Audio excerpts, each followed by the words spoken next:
G'day everyone and welcome to another episode of the Prospectors Podcast. I'm Andy. I'm here with my co-host Andy and together we make a mountain range in South America.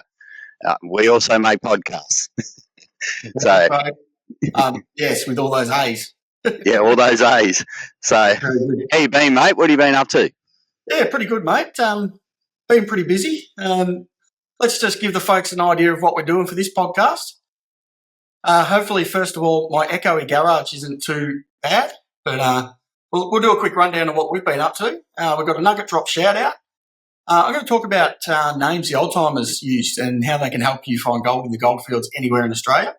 We've got Reading the Ground from Andy, and we've got a gold hotspot. So looking forward to that, mate. I've done one load up to Queensland, driving through the New South Wales goldfields, which was quite nice. I left all my prospecting gear at home on purpose. Wise choice. Yeah, otherwise I think I'd still be on my way to Queensland. I went looking for an unmarked bush mine. You can see that on my channel to see how it went. I'm still sore from that. But what about yourself? What have you been up to? Usual stuff on the Palmer, mate. I broke my buggy, snapped the subframe on my buggy, so it was off the road for a few weeks while I took it into town, and they had to get the MIG welder on it and weld it all up. And I've got a full service on it too, so I'm ready to go for the year now. And then, I had to go to Cairns, take my young bloke to the airport there and caught the man flu while I was there, so that knocked me off for a few days as well. But besides that, I've been sort of back on the gold now. I've been chasing bedrock for gold and just consistently bringing home sort of 2 to 4 grams a day, which isn't crazy amounts of gold, but it's certainly enough to survive in. So I've been pretty happy, especially since I'm not working super hard, just getting in a nice big flat creek and going along, sticking my coil behind every bedrock bar I can find and digging out the sounds. That's because your grass is still too long. You're still waiting for the fires to go through.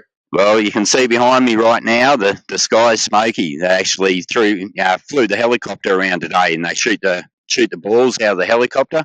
They look like a ping pong ball, basically, and when they hit the ground, they explode into flames. So right now I'm surrounded by fires, which is fantastic. That's not what most people say when there's bushfires all around them, but on the Palmer, it's a big day. It's probably party time tonight, fire party, and get ready for all the prospecting that's coming.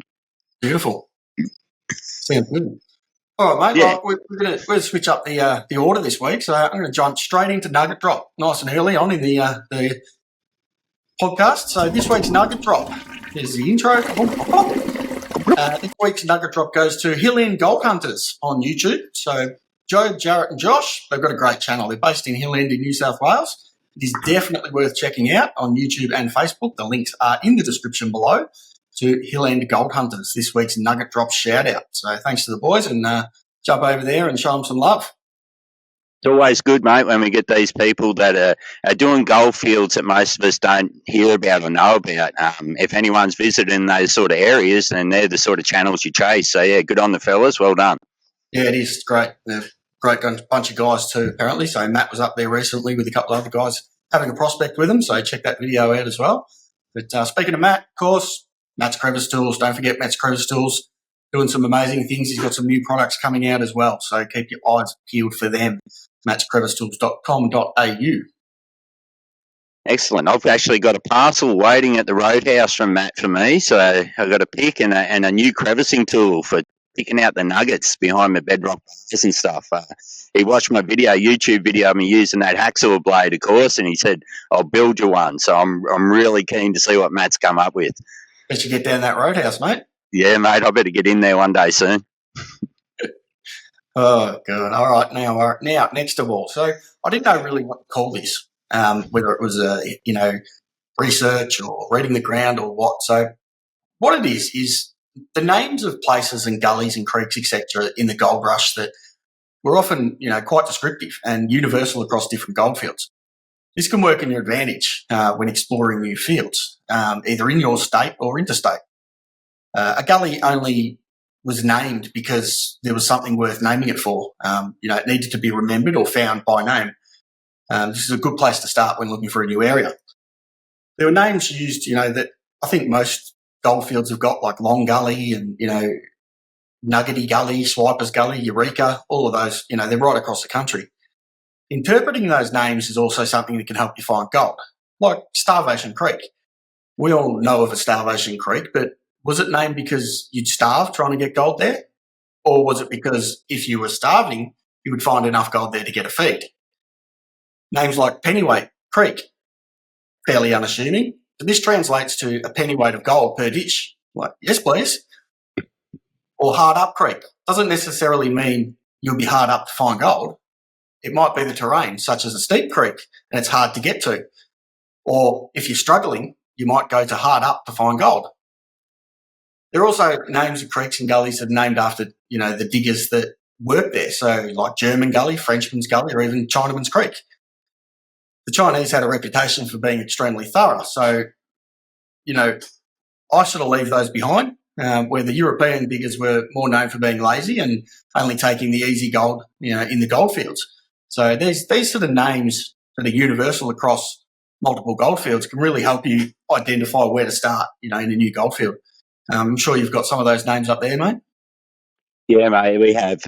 We've got those universal names, like you say. We've even got the Sandy and Stony Creek names here, so pretty self-explanatory. But we've also got some fairly unique names. I guess by the time they were starting to get to North Queensland, named a few creeks along the way, but we've got one here called Greasy Bill's Creek. So obviously old William didn't like much of a shower, so it kept fairly greasy. And then not far down from that, we got Dirty Dick's Creek. So I'll let everyone decipher that one themselves. But then, like you say, we've got Jessop's Creek and Revolver Point, where a big gunfight took place. And so they're generally named after the people or an incident that occurred there. We've even got a Cannibal Creek here, so there's sort of no need to tell everyone what went on at Cannibal Creek. It was a wild goldfield, this one, and some of the names reflect that. But I've also noticed that in the tin mining areas as well. I chase a lot of topaz at times, or I did years ago, and we'd often go into the tin mining districts, and you'd see a name come up called Sugarloaf. You'd see that one pop a lot in tin mining areas. For whatever reason, I'm not sure exactly what it represents, but the amount of tin fields I've been to that have got a Sugarloaf Creek or a Sugarloaf Mountain. So there's significance to those names. Yeah, it is. And you'll find all of these names have some significance somewhere along the line. And whether it is named after a person or the digger that was there, or whether it's because of what is actually in that creek or gully or whatever it is. So it can be a really handy tool when you are doing your research and trying to find gold in the goldfields. So one of the main things I notice is that when you look at maps, even if it's Trilobite or Google Earth or maps that have got the names of the creeks, and you see a little tiny creek with a name, it doesn't matter what the name is. It got named for a reason because it was worth remembering. There's 1,000 creeks around it without a name, little tiny gullies, but if that one got named, then it was for a reason. And I use that to my advantage a lot when I'm going through maps. If you see a little gully or a little creek that's been named, it's a fair chance that it's got gold in it. Yeah, it's been named for a reason. Needs to be found, on the reports or whatever. So that's right. Good little tip there for you if you are doing your research with maps and so on, and you see these little gullies and creeks with names that ordinarily wouldn't have a name. So, very good. All right, mate, let's move along to reading the ground. What have you got for us this week?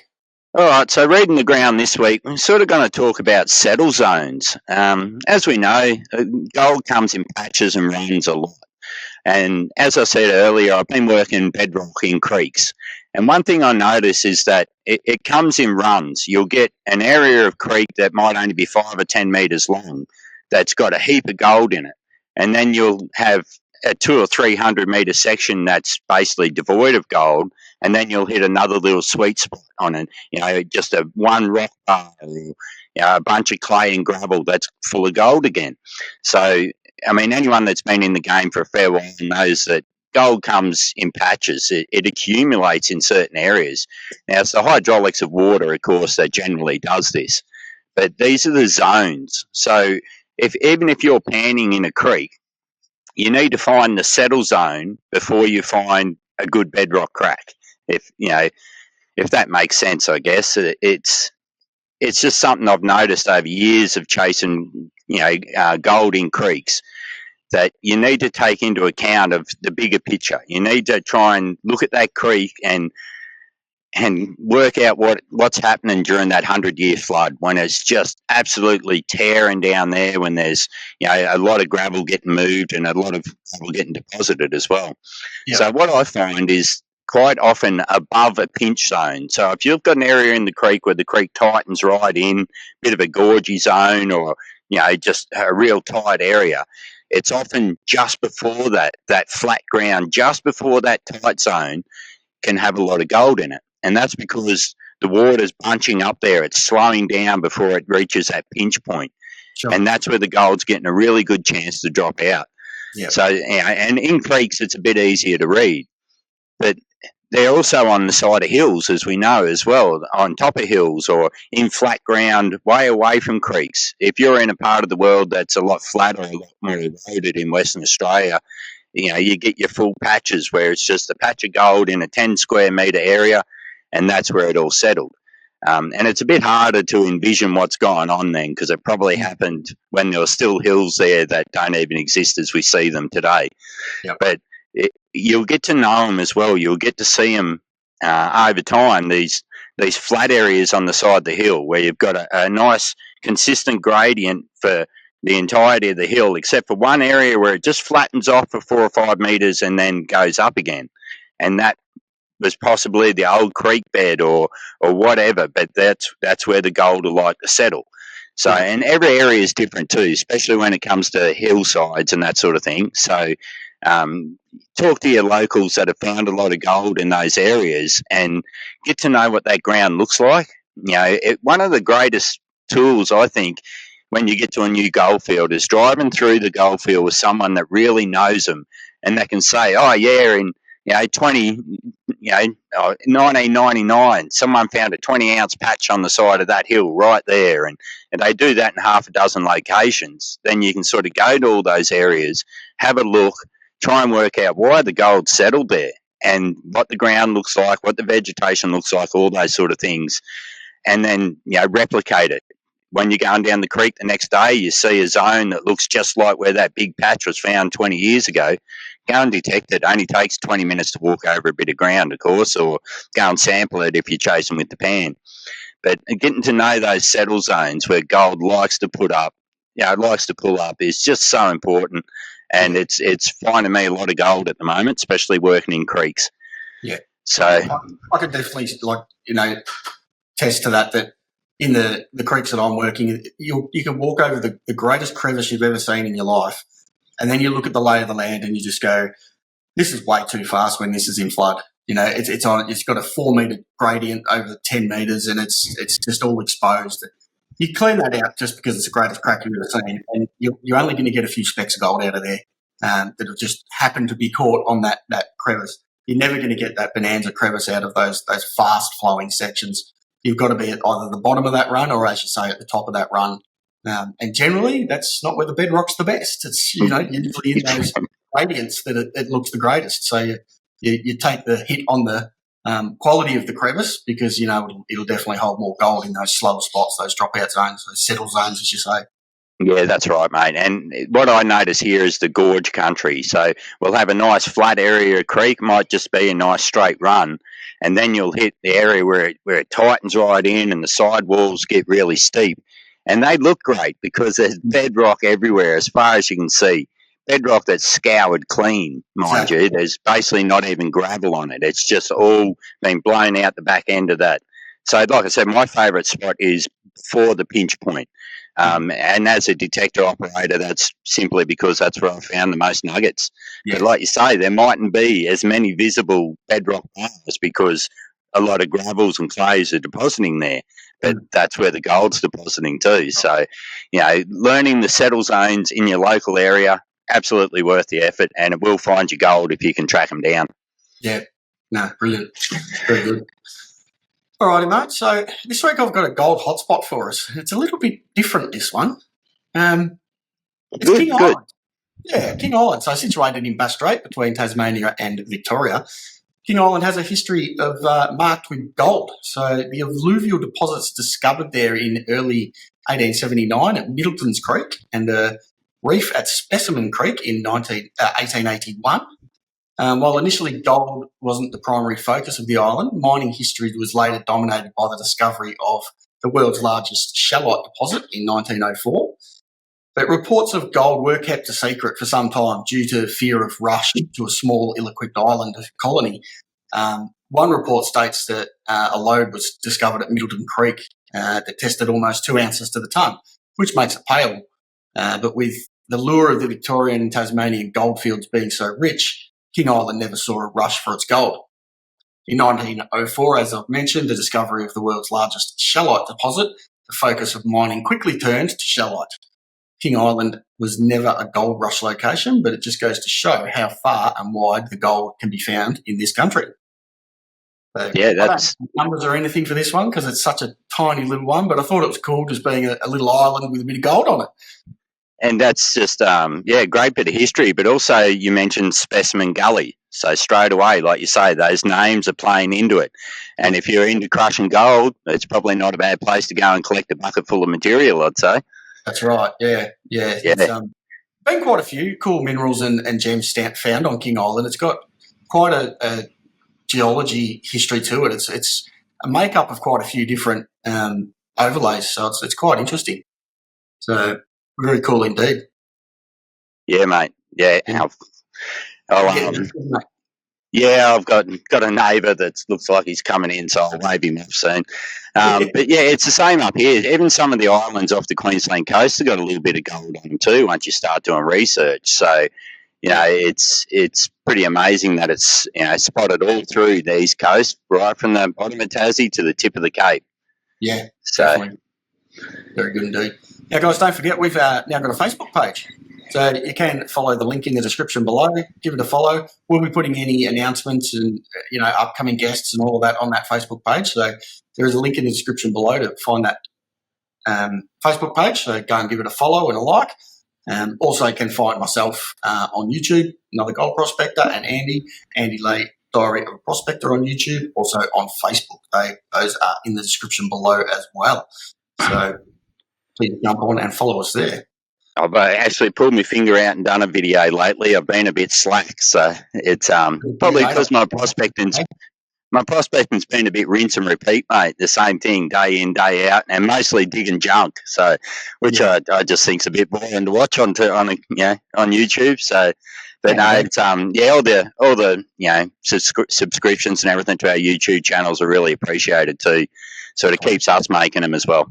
Yeah, so don't forget to like and subscribe this one too, guys. We're moving along slowly. I think we're getting close to that 500 mark, so getting there slowly. But share it about as well. Share it to your friends and family and so on. But she's a bit of a short one this week, mate. We did have a bit, Yeah, it's just a busy time for me up here on the Palmer with the fires and everything going on, and you're fairly busy moving house and that sort of thing. So we didn't get anyone lined up, but that's all right. We'll come back with the next one, guys, because we know we missed a week with me moving and Andy's man flu. So we wanted to get something out this week for you, but we'll definitely have someone lined up for next episode. And we've got some pretty cool guests lined up coming up in the future too. That we're not going to say who they are at the moment, but some pretty big names that have agreed to come on. So definitely keep an eye out for that coming soon. Absolutely. I might do a bit of a chat next time too about added extras on detectors, like all the bells and whistles people like to put on top. So if there's anyone sort of interested in types of coils or anything like that, hit us up in the comments on this one and we'll make notes and come back and have a good discussion about all those sort of things on the next episode. Sounds good, mate. All those things that make extra weight for you to carry through the bush. Yep, as you know, I hate that too. I got one of my mates, a mate that just rode past on his quad then, does a bit of prospecting with me, and we call him Mr. Gadget because he's got everything known to man hanging off him. I don't know how he walks through the bush like it. We're on the exact opposite. I discard as much extras as possible. So we're all different, but it's more, the help that things like some people like to use a bungee cord, some like to use a swing arm, some like to use a hip stick. There's so many different optional extras that it's good to have a bit of a chat about them and just throw around some ideas that might help people out. Yeah, and whatever makes it comfortable for you is the best way to go forward with those. There's no right or wrong answer for any of them, really, is there? No, there's not, mate. It comes down to the individual. It's like threshold noise. It comes down to the individual. Yeah, yeah. Fair enough too. Fair enough. All right, matey. Well, we might leave it there. We've just clicked over 20 minutes, so about a half a normal podcast. But as I said, we're both under the pump at the moment, and we'll get back to usual programming in probably 2 weeks' time. We will. Hopefully, I've got some decent gold to show off then. Now, with all the fires going, mate, it's an exciting time here for us. It's time to make some money, get some gold in. Swing some ground instead of trying to jam your coil in bedrock, eh? Yeah, mate, you get a bit sick of it, the same thing every day. Like I said, rinse and repeat. So I'm really looking forward to walking some hills and some small gullies that were just too tight to get in earlier. Yeah, it's go time for us now. Yeah, very good. Very good indeed. Excellent. Right, yeah, thanks for watching, everyone, listening, guys. We'll catch you in a couple of weeks. Thanks, everyone. Bye.